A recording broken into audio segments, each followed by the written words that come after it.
আসসালামু আলাইকুম রাহমাতুল্লাহ।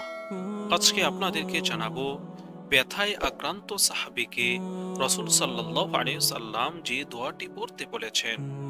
যারা ব্যথায় আক্রান্ত হবেন এই দোয়াটি পড়তে পারেন। ব্যথায় আক্রান্ত হলে হাদিসের শিখিয়ে দেওয়া নিয়মে এই দোয়াটি পড়তে পারেন।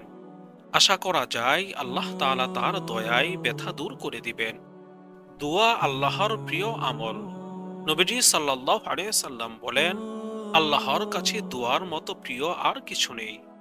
কারণ দোয়ায় বান্দার দাসত্ব, বিনয়, অহংকারহীনতা ও আল্লাহর কাছে তার মুখাপেক্ষিতা প্রকাশ পায়।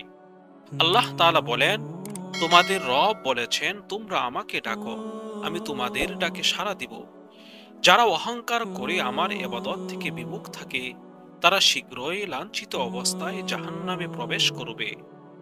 উসমান ইবনে আবু সাকাফি রাদিয়াল্লাহু তাআলা আনহু থেকে বর্ণিত, তিনি আল্লাহর রাসূল সাল্লাল্লাহু আলাইহি সাল্লামের কাছে শারীরিক ব্যথার বিষয়ে বলেছিলেন, যা তিনি মুসলমান হওয়ার সময় থেকে তার শরীরে অনুভব করছিলেন।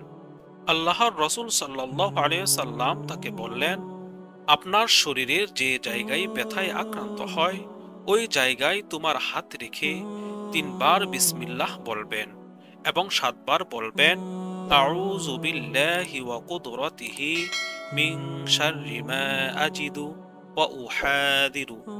মুসলমানদের দোয়া কখনো বিফলে যায় না। আবু সাঈদ খুদরি রাদিয়াল্লাহু তাআলা আনহু থেকে বর্ণিত, রাসূল সাল্লাল্লাহু আলাইহি সাল্লাম বলেন, মুসলমান যদি এমন কোনো দোয়া করে যেখানে অন্যায় বা আত্মীয়তার সম্পর্কচ্ছেদের দাবি নেই, তাহলে সেই দোয়ার কারণে আল্লাহ তাআলা তাকে যে কোনো একটি প্রতিদান অবশ্যই দেন। হয়তো সে যা চেয়েছে দ্রুতই তাকে তা দিয়ে দেন, তার প্রতিদান আখিরাতের জন্য রেখে দেন, অথবা তার থেকে কোনো বিপদ বা মুসিবত দূর করে দেন। সাহাবীরা বললেন, যদি আমরা অনেক বেশি দোয়া করি? নবীজি সাল্লাল্লাহু আলাইহি সাল্লাম উত্তর দিলেন, আল্লাহ বেশি দান করবেন।